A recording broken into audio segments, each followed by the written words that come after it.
সম্মানিত হাজিরিনে মজলিস, মহান রব্বুল আলামিনের অসংখ্য শুকরিয়া আদায় করি যে আল্লাহ রব্বুল আলামিন আমাদেরকে জুমাবারে সর্বাগ্রে মসজিদে আসার মতো কিছু কথাবার্তা বলার মতো শোনার মতো তৌফিক দান করছেন।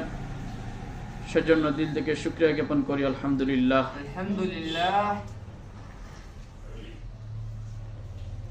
আপনারা সবাই অবগত আছেন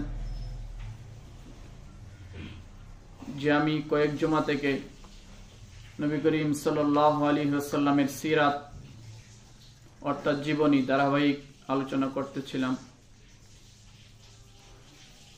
সংক্ষেপের থেকেও সংক্ষিপ্ত আলোচনা, যেখানে শুধু আমাদের একটু সাম্যক ধারণা হবে, এছাড়া আর কিছু নয়। কারণ রাসূলুল্লাহর জীবনী যদি আলোচনা করি বছরকে বছরের প্রয়োজন, সংক্ষিপ্ত আকারে করলেই। আমি যেটা করতেছি সেটা মাত্র সংক্ষিপ্ত সম্যক ধারণা দেওয়ার জন্য। তো নবী করিম সাল্লাল্লাহু আলাইহি ওয়াসাল্লাম আমরা জানি 63 বছর জিন্দেগির মধ্যে রাসূলুল্লাহ অনেক সংগ্রাম সাধনা মাধ্যমে জীবন পার করতেছিলেন। নবুয়ত প্রাপ্ত হওয়ার পরে সংগ্রামী জীবন, কষ্টের জীবন, আরো নানাবিধ জুলুম আর নির্যাতনের কারণে আরো রাসূলুল্লাহ সাল্লাল্লাহু আলাইহি সাল্লাম জর্জরিত হইতেছিলেন। সেজন্য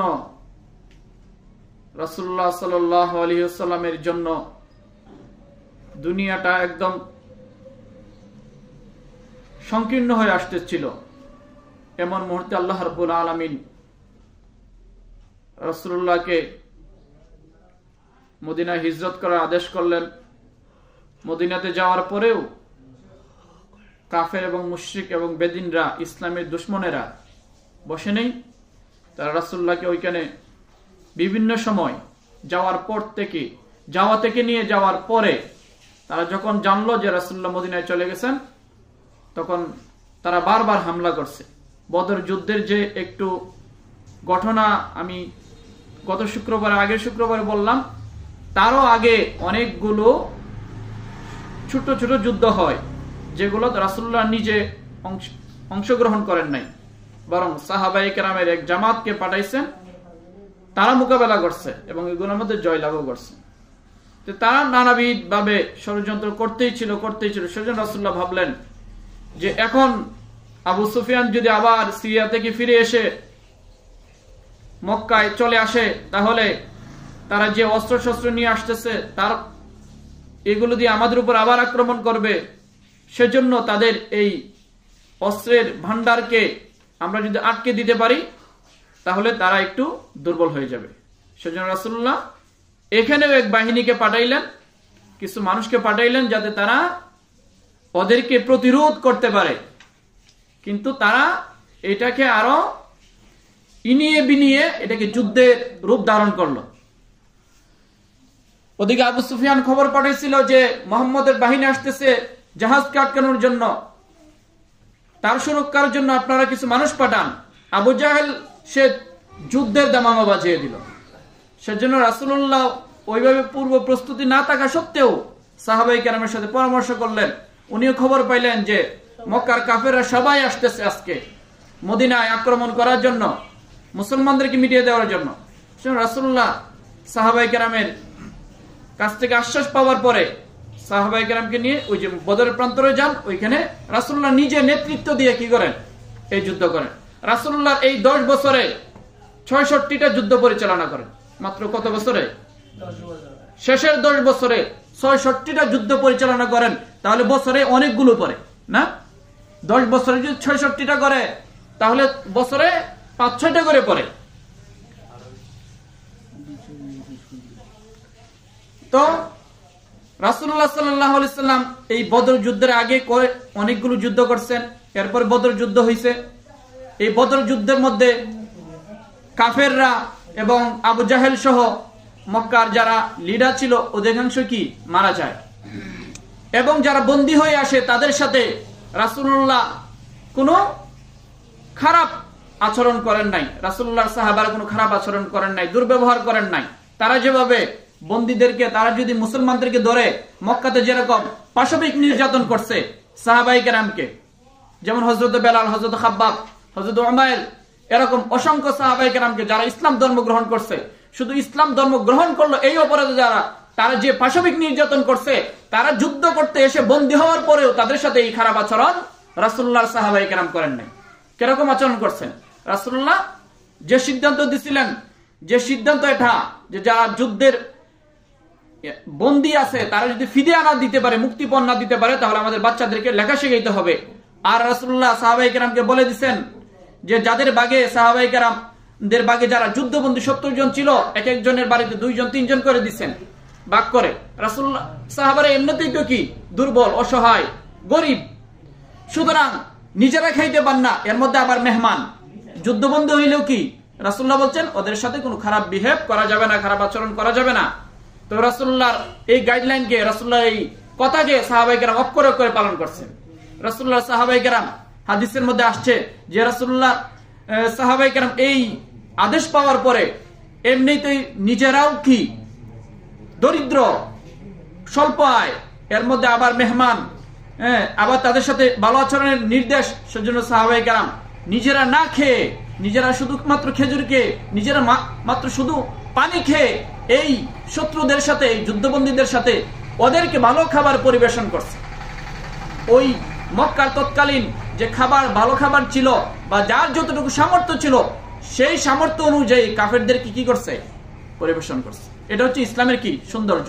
ইসলামের যুদ্ধের কথা বললে, ইসলামের জিহাদের কথা বললে বর্তমানে পুরা মনে করে বিশ্ব দরবার বা বিশ্বমরল যারা আছে তাদের গায়ে চুলকানি শুরু হয়, আগুন লেগে যায়, এবং জিহাদকে তারা সন্ত্রাস, জঙ্গি আখ্যা দেয়, মুসলমানদেরকে জঙ্গি বলে, টেররিস্ট বলে, এবং তার গডফাদার বলে মুহাম্মদকে। তারা কি বলে? এই জিহাদের সবচেয়ে বড় ও জিহাদকে তারা সন্ত্রাস বলে, এবং সন্ত্রাসের গডফাদার কাকে বলে? মুহাম্মদুর রাসূলুল্লাহকে বলে। অথচ মুহাম্মদুর রাসূলুল্লাহর যুদ্ধনীতি কিরকম? আমরা সংক্ষিপ্ত ইতিহাস থেকে কি বুঝি? যে নিজেরা না খেয়ে যুদ্ধবন্দীদেরকে খাওয়ায়, তাদের সাথে সুন্দর ব্যবহার করে, তাদের সাথে কোনো খারাপ আচরণ করে না। এটা হচ্ছে কি সত্য, বাস্তব ইতিহাস। কিন্তু তারা প্রোপাগান্ডার মধ্যে আছে মুসলমানদেরকে এবং মুসলমানদের জিহাদকে তারা সব সময়, তো এই সেই আবু জাহেলের যুগ থেকে কিয়ামত পর্যন্ত তারা প্রোপাগান্ডা চালাইতেই থাকবে যে জিহাদ হচ্ছে সন্ত্রাস, অথচ তারাই সন্ত্রাস। এই সন্ত্রাসী বন্ধ করার জন্য একমাত্র উপায় হচ্ছে কি? জিহাদ। এই নির্যাতিত, নিষ্পেষিত মানুষদেরকে বাঁচানোর আর কোনো পথ নাই রাসূলুল্লাহর কাছে। তখন ছিল কি বলেন? ওই বদর যুদ্ধ যদি রাসূল না করতেন তাহলে মুসলমান আর একজনও কি বেঁচে থাকতেন? তখন বেঁচে থাকতেন না। তাদেরকে একদম কচকাটা করে ফেলতো রাসূলুল্লাহ। ওই নির্যাতন এবং নিষ্পেষণের হাত থেকে মানুষকে, নিপীড়িত মানুষকে উত্তরণের যে উপায় রাসূলুল্লাহ শিক্ষা দিচ্ছেন, সেটাকে জিহাদ বলা হয়। তো জিহাদের অনেকগুলো কারণ আছে যেগুলো আমাদের আলোচনা করা দরকার। ইনশাআল্লাহ আমি সময় পাইলে জিহাদের আলোচনা ইনশাআল্লাহ করব। জিহাদের আয়াত, আল্লাহ রাব্বুল আলামিন অসংখ্য আয়াত জিহাদ সম্পর্কে নাযিল করছেন। জিহাদের ফজিলত সম্পর্কে অসংখ্য হাদিস আছে, আয়াত আছে। এগুলো আমি কি ইনশাআল্লাহ তখনই একদিনে আলোচনা করব। যাই হোক, এই যুদ্ধবন্দীদের সাথে এই আচরণ করার পরে এই যুদ্ধ শেষ, এরপরে তারা পরাজিত। তারা কি বসে থাকবে? বসে থাকার পাত্র? তারা তো আরো বেশি তেলে বেগুনে জ্বলে উঠতেছে, তারা আরো বেশি যুদ্ধের প্রস্তুতি নিতেছে। এই 2য় হিজরির পরে 3য় হিজরি গাজওয়ায়ে গাতফান, 3য় হিজরি অর্থাৎ নবীজির হিজরতের 3 নম্বর বছর অনেকগুলো যুদ্ধ হয়। এর মধ্যে উহুদ যুদ্ধ, এর আগে একটা হয় গাজওয়ায়ে গাতফান, যার মধ্যে দাসুর ইবনে হারিস মুহারিবি 450 জন নিয়ে মদিনা আক্রমণ করার জন্য আসছে। যে মক্কার কাফেরদেরকে যেহেতু কি করছে, বন্দী করছে, মারছে, তার প্রতিশোধ নেওয়ার জন্য ওই সেও একজন কি যোদ্ধা, দাসুর ইবনে হারিস মুহারিবি 450 জন নিয়ে যখন মদিনা আক্রমণ করার জন্য আসলো, রাসূলুল্লাহ সাহাবায়ে কেরামকে নিয়ে দাওয়া দিল। দাওয়া দেওয়ার পরে এগুলো তো পাহাড় বেষ্টিত এলাকা, তারা পাহাড়ের কাছে কি পালায়ে চলে গেল। রাসূলুল্লাহ মনে করলেন তো তারা আর আসবে না, তারা পালাইছে তো পালাইছে, আর ফিরে আসবে না। ঠিক আছে, পালায় না এরকম? পালায়। সেজন্য রাসূলুল্লাহ আবার একটু স্বস্তি পাইলেন। আবার এর মধ্যে বৃষ্টি হয়ে গেল। বৃষ্টিতে রাসূলুল্লাহ জামা কাপড় ভিজে গেল। রাসূলুল্লাহ জামা কাপড় খুলে একটা গাছের মধ্যে দিলেন শুকানোর জন্য।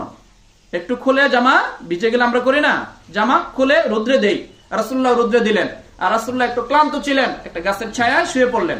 ওদিকে এই দৃশ্যটা ওই দাসুর ইবনে হারিস মুহারিবি দেখলো। দেখে তখন মনে করছে মুহাম্মদকে হত্যা করা এটাই মুখ্যম সময়। তখন সে আয়েশা রাসূলুল্লাহর সামনে আয়েশা, তখন তরবারি ছিল, তখন তার বন্দুক ছিল না, তরবারি ধরে বলল, হে মুহাম্মদ, এখন তোমার কি পরিস্থিতি হবে? এখন তোমাকে কে বাঁচাবে? রাসূলুল্লাহ সাল্লাল্লাহু আলাইহি ওয়াসাল্লাম বললেন, আল্লাহ আমাকে বাঁচাবে। সুবহানাল্লাহ বলেন। তখন এই কথা বলার পরে পরে এই দাসুর ইবনে মুহারিবির শরীরে কম্পন সৃষ্টি হইল। সে কাঁপতে কাঁপতে তার তরবারি মাটিতে ফেলে দিল। তখন রাসূলুল্লাহ সাল্লাল্লাহু আলাইহি ওয়াসাল্লাম এই তরবারি নিজের হাতে নিয়ে বললেন, দাসুর, এখন বলো তোমাকে কে বাঁচাবে?